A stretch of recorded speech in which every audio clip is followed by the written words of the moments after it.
दिल्ली के सीलमपुर में कांग्रेस नेता राहुल गांधी ने विधानसभा चुनाव के लिए पहली रैली के दौरान पूर्व मुख्यमंत्री अरविंद केजरीवाल की रणनीति को बीजेपी जैसा बताया।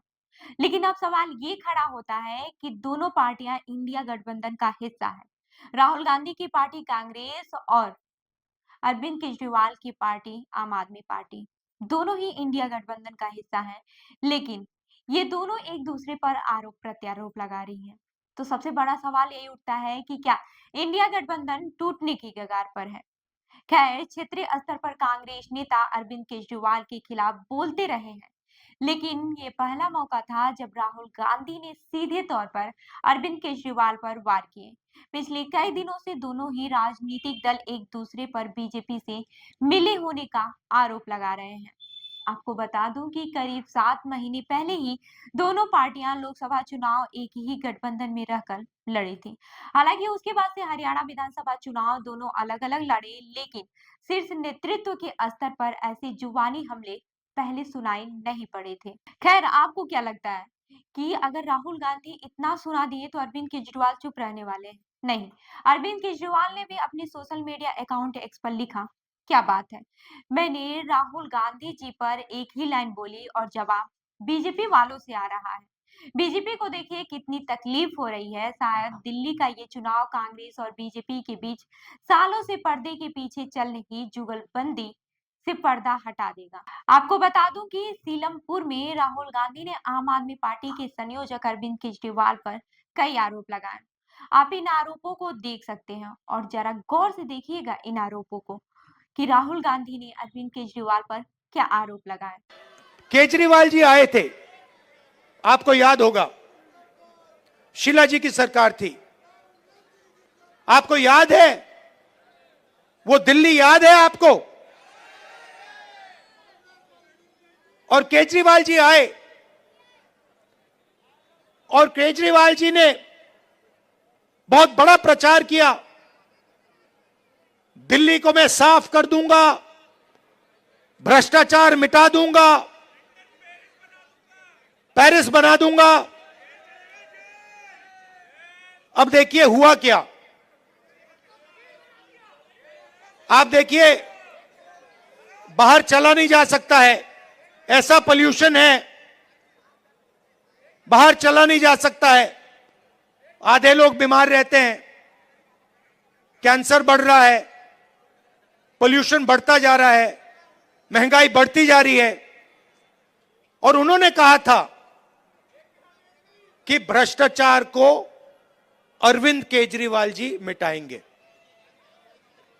अब आप बताइए, दिल्ली में अरविंद केजरीवाल जी ने भ्रष्टाचार मिटाया क्या? मिट गया। तो जैसे जैसे प्रचार नरेंद्र मोदी जी करते हैं मीडिया का, झूठे वायदे, एक के बाद एक, एक के बाद एक, एक के बाद एक झूठे वायदे, वैसे ही स्ट्रेटेजी केजरीवाल जी की है, कोई फर्क नहीं है। वहीं आपने इस वीडियो में राहुल गांधी को देखा। राहुल गांधी के इस बयान के कुछ देर बाद ही अरविंद केजरीवाल ने एक्स पर लिखा, आज राहुल गांधी जी दिल्ली आए, उन्होंने मुझे बहुत गालियां दी, पर मैं उनके बयानों पे कोई टिप्पणी नहीं करूंगा।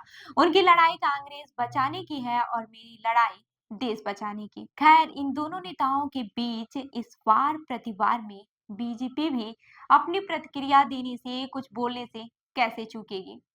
तो वहीं बीजेपी के आईटी सेल के प्रमुख अमित मालविया ने कहा कि देश की चिंता बाद में करना, अभी नई दिल्ली की सीट बचा लो।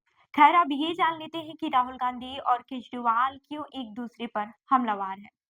आपको बता दूं कि आम आदमी पार्टी ने साल 2022 में पंजाब विधानसभा चुनाव में कांग्रेस को हराकर अपनी सरकार बनाई थी। आपने न केवल दिल्ली और पंजाब में बल्कि गुजरात में भी कांग्रेस को बड़ा नुकसान पहुंचाया है।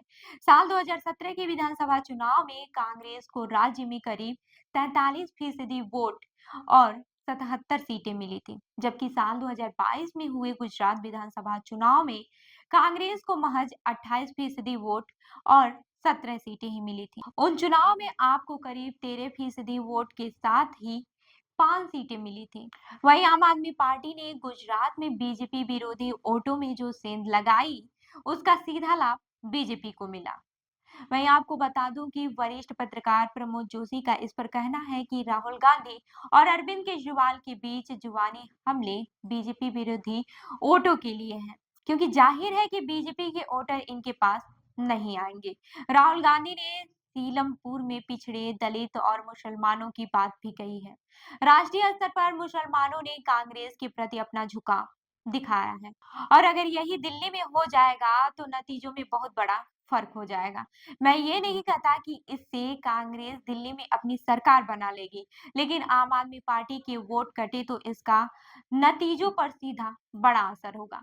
वहीं राजनीतिक जानकार वरिष्ठ पत्रकार रशीद किदवई केजरीवाल और राहुल गांधी के बीच इस संबंध को अलग नजरिए से देखते हैं।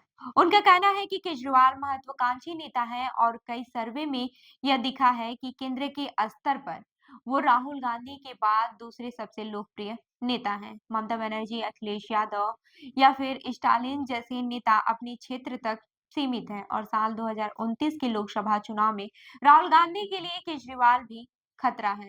हो सकता है कि वो इन नेताओं के साथ मिलकर एक नया गठबंधन भी बना ले। वहीं केजरीवाल कांग्रेस के खिलाफ अपनी राजनीति में दिल्ली ही नहीं बल्कि पंजाब में भी कांग्रेस से सत्ता छीन चुके हैं। गोवा और गुजरात में अपनी उपस्थिति दर्ज कराई है और इसका नुकसान कांग्रेस को हुआ है।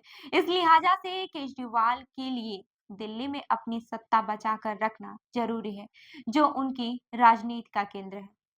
तो इस खबर पर क्या है आपकी राय, हमें जरूर बताएं। मैं हूं रूबी आपके साथ और आप देख रहे हैं जन दर्पण न्यूज। धन्यवाद।